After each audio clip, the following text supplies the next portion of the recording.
ইটালির রোম শহরে অবস্থিত এই বিশাল উপবৃত্তাকার অংশটি, যার নাম হলো কলোসিয়াম।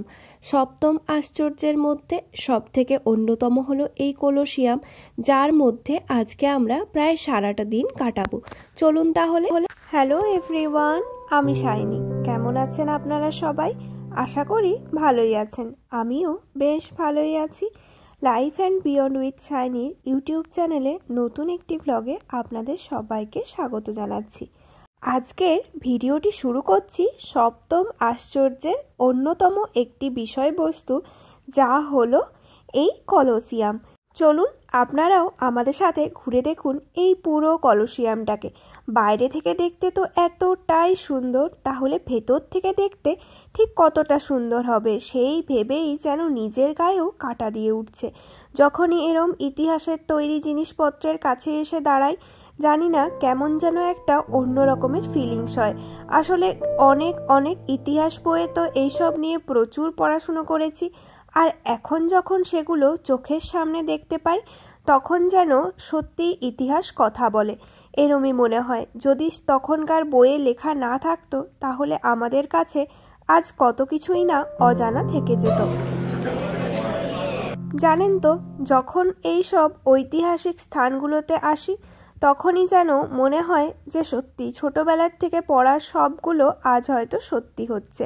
হয়তো তখন বইয়ে পড়েছি, অতটা ফিল করতে পারিনি, তবে যখন সেগুলো চোখের সামনে দেখি রিলেট করতে পেরে বেশ ভালোই লাগে। আমাদের কাছ থেকে ডাকাতি করেছে, আমরা আমাদের গাইড নিয়ে নিয়েছি, সে আমাদেরকে যেরমভাবে বলবে আমি আপনাদেরকে এই ইতিহাস সম্পর্কে একটু একটু করে বলতে থাকবো। তো দেখি সামনের দিকে আর কি দেখা যায়। তবে আজকে রোদ ছিল বেশ বেশি, আর এতটাই গরম লাগছিল, তবুও এসেছি আমরা সন্ধ্যের টাইমে। এখন ঘড়িতে সময় হয়ে গিয়েছে প্রায় সন্ধ্যে 6টা মতো। তবে বাইরে দেখে তা বোঝার উপায় নেই, কারণ এখানে রাত তো হয় সেই 10টার সময়, এখনও অনেক সময় আছে এরমই মনে হবে।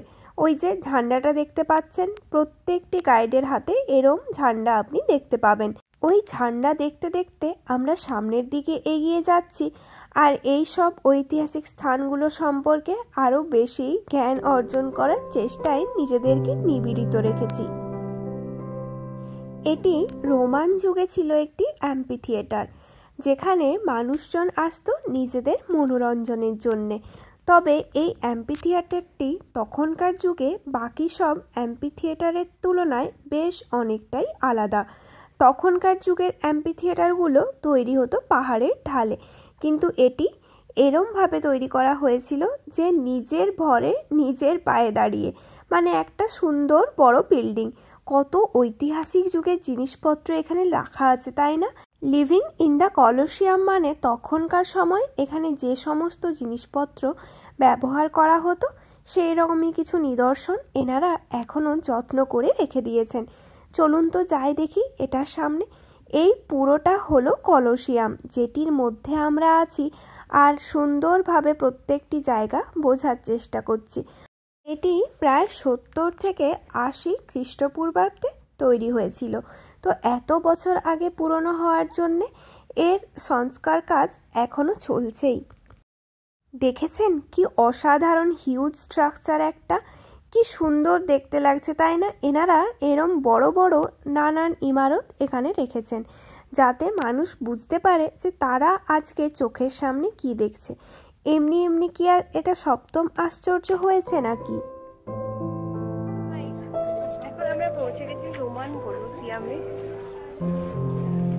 বেশ অনেকক্ষণ ধরে হাঁটতে হাঁটতে আমরা চলে এসেছি কলোসিয়ামের একদম মেন জায়গাটাতে, যেখান থেকে এখানকার দর্শকরা নিজেদের মনোরঞ্জন করতেন। তবে তখনকার মনোরঞ্জন করার দিকটা ছিল একটু অন্য রকমের। তারা খুশি হতেন মানুষের মৃত্যু দেখে। এই কলোসিয়ামে আসার জন্যে আপনি অবশ্যই আগের থেকে টিকিট কেটে রাখবেন, কারণ যদি সেই সময়ে টিকিট কাটতে চান তাহলে সেটি ওভার প্রাইস হতে পারে, বা যদি ব্ল্যাকে টিকিট কাটতে চান সেটার দাম অত্যন্ত বেশি হবে। এছাড়াও এখানে অনেক রকমের টিকিট আছে, তো তখন দেখার সময় অবশ্যই চেক করে নেবেন। আমরা যেটি নিয়েছিলাম সেটি হলো ফুল কলোসিয়াম, যেটির দাম পড়েছিল 24 ইউরো মতো। এছাড়াও আরও অনেক রকমের অপশান আছে, সেগুলো নিজেদের যেটা প্রয়োজন সেই অনুযায়ী সিলেক্ট করতে পারেন। এই পুরো অংশটা দেখতে পাচ্ছেন, যেখানে প্রায় 70 থেকে 80,000 মতো মানুষজন বসে বা দাঁড়িয়ে এই মনোরঞ্জনের খেলাগুলো দেখতে পারতেন। নিজেরই এখন বলতে বা ভাবতে খারাপ লাগছে, মনোরঞ্জন, এরমও আবার মনোরঞ্জন হয় নাকি? কোনো মানুষ মানুষকে খুন করছে বা কোনো পশু মানুষকে ছিঁড়ে খাচ্ছে, সেগুলো দেখে যদি মানুষের মনোরঞ্জন হতো, তার থেকে তো এখনই বেশ ভালো আছে না? তবে সেখানে যেরম রকমের খেলা হতো তার ছোটোখাটো কিছু নিদর্শন আমি আপনাদেরকে বলছি। যেমন তখনকার যুগে যেসব সৈনিকদের মধ্যে খেলা লাগানো হতো তাদেরকে গ্ল্যাডিয়েটর বলা হতো। এনাদের মধ্যে হাতে হাতে লড়াই হতো, মানে কোনো অস্ত্রের ব্যবহার করতেন না। সব থেকে ভয়ানক হলো পশুর সাথে লড়াই। অনেক সময় মানুষের সাথে বাঘ বা সিংহের লড়াই লাগিয়ে দেওয়া হতো, এরপর সেই বাঘ বা সিংহ মানুষকে ছিঁড়ে খেত। এছাড়াও প্রকাশ্যে মৃত্যুদণ্ড দেওয়া হতো। বিখ্যাত যুদ্ধের পুনর্নবীকরণ করা হতো, যেমন ট্রয়ের যুদ্ধ, সেগুলো তো ছিল ভয়ানক বিধ্বংসী সব যুদ্ধ, সেগুলো এখানে মানুষের সাথে করা হতো। এছাড়াও রোমান পুরাণের ওপর নাটক করা হতো। এইসব বিভিন্ন কিছু নিয়ে এই অ্যাম্পি থিয়েটার রোমান যুগে বেশ প্রভাব বিস্তার করেছিল। চলুন যাই, আর যেতে যেতে এর ইতিহাস সম্পর্কে আরও অনেক কিছু জানার বাকি।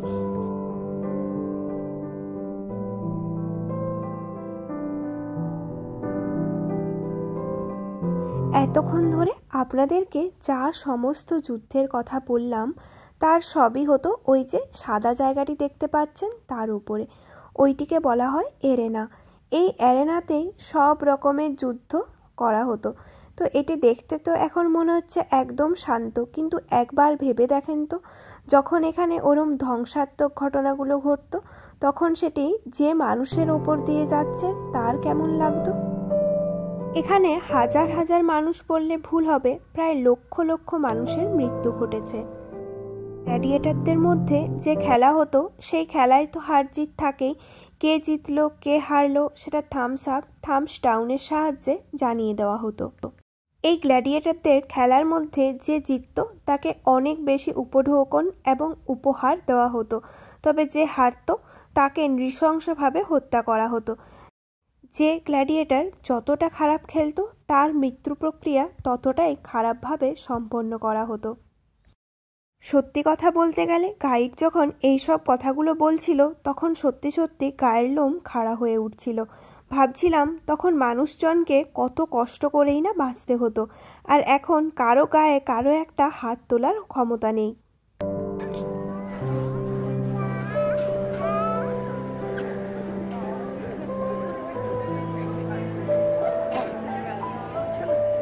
এখন যেমন দেখছেন কলোসিয়ামটা অর্ধেকটা ভাঙা রয়েছে, আগে কিন্তু এরম ছিল না, একদম সুন্দর গোল ছিল। তবে এই স্ট্রাকচারটা খারাপ হয়ে যাওয়ার পিছনে অনেক কারণ রয়েছে। যেমন ধরুন এই যে দেখুন, এর ভেতরে অনেক অনেক হোল দেখতে পাচ্ছেন। এগুলোর মধ্যে এক সময় বেশ বড় বড় মোটা রড লাগানো ছিল, বাট কোনো এক সময় কোনো এক রোমান রাজা এই সব রডগুলো এখান থেকে খুলে নিয়ে অন্য কোনো একটি ইমারত বানিয়েছিলেন, যার ফলে এর ভিত অনেকটাই নড়বড়ে হয়ে যায় এবং কালের সাথে সাথে এরও ক্ষয় হতে থাকে। এখানে একবার বিরাট বড় অগ্নিকাণ্ড হয়, তারপরে আবার একবার হয়েছিল ভূমিকম্প, তার ফলে কলোসিয়াম অর্ধেকটা ভেঙে গিয়েছে। তবে এই নয়, এখন তো দেখছি এখানে বেশ কনস্ট্রাকশনের কাজ চলছে, যেটি হয়তো আরও বেশ কয়েক বছর চলবেও। তবে এরমভাবেই এই সমস্ত ঐতিহাসিক ইমারতগুলোর রক্ষণাবেক্ষণের প্রয়োজন রয়েছে। এই কলোসিয়াম আজ থেকে প্রায় 2000 বছর আগে তৈরি হয়েছিল। সেই 2000 বছরের আগের ইতিহাসকে আজকে আমরা চোখ দিয়ে নিজের চোখে দেখছি। ঠিক সেরমভাবে এগুলো যাতে প্রজন্মের পর প্রজন্ম ধরে মানুষজন দেখতে পারে আর আমাদের ইতিহাসের সাক্ষী হয়ে থাকতে পারে, তার জন্যে এই সমস্ত জিনিসপত্রকে সত্যি রিকনস্ট্রাকশন করে রাখার খুবই প্রয়োজনীয়তা রয়েছে।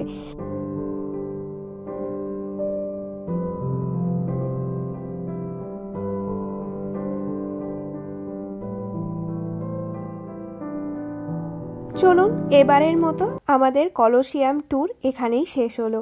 বেশ ভালো লাগলো এরম একটা ইতিহাসের সাক্ষী হতে পেরে।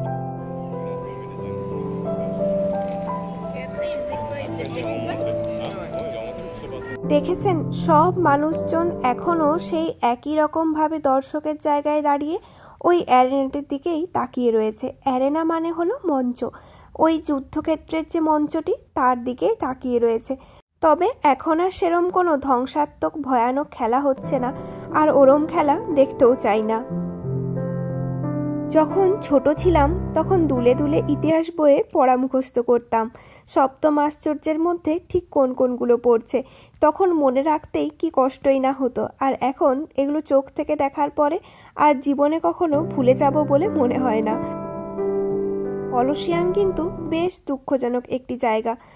এখানে এখন প্রায় সন্ধে হতেই চলেছে, চলুন তাড়াতাড়ি করে বেরিয়ে যায়, না হলে আবার দেখবো কোন ভূত প্রেত আত্মা ঘাড়ে চেপে বসেছে।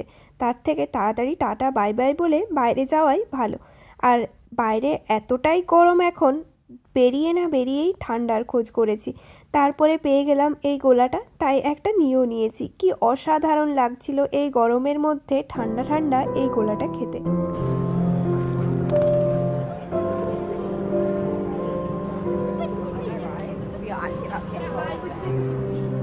লেমন ফ্লেভারের নিয়েছিলাম, যার জন্য একটু বেশিই টক ছিল, তবে অসাধারণ লাগছিল। তার সাথে নিয়ে নিয়েছি একটা ব্রেড চকলেট দেওয়া, যেটিও খেতে খুবই ভালো ছিল। এই কলোসিয়ামের সামনে বসে বাকি সন্ধে অবধি এখানেই কাটিয়ে দেব ভাবছি, বসে বসে আর এই সুন্দর দৃশ্য উপভোগ করতে করতে। এই দূর থেকে কলোসিয়াম যতটাই সুন্দর, এর ইতিহাস ততটাই মর্মান্তিক এবং দুঃখজনক। তবে চলুন বাইরের দিকে যাওয়া যাক, যা হয়ে গেছে তা তো হয়ে গেছে। এখানে দেখলাম খুব সুন্দর সুন্দর ফুল ফুটে রয়েছে।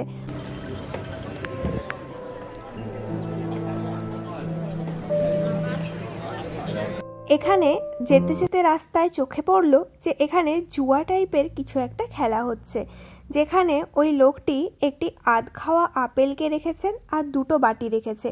তো এই যে বাটির মধ্যে আপেলটি আছে সেটি যে বলতে পারবে সে টাকা পাবে, আর যদি বলতে না পারে তাহলে এই লোকটি টাকা পাবে। তো দেখলাম অনেকেই খেলাটি খেলছেন আর অনেক টাকা দিচ্ছেন, আবার হারছেনও। চলুন আরও সামনের দিকে যাই, ওইখান থেকে কলোসিয়ামের একটি সুন্দর ভিউ আসবে। এখন এই সবে সানসেট হতে চলেছে, এখানকার পরিবেশটা একদম ম্যাজিক্যাল হয়ে গেছে।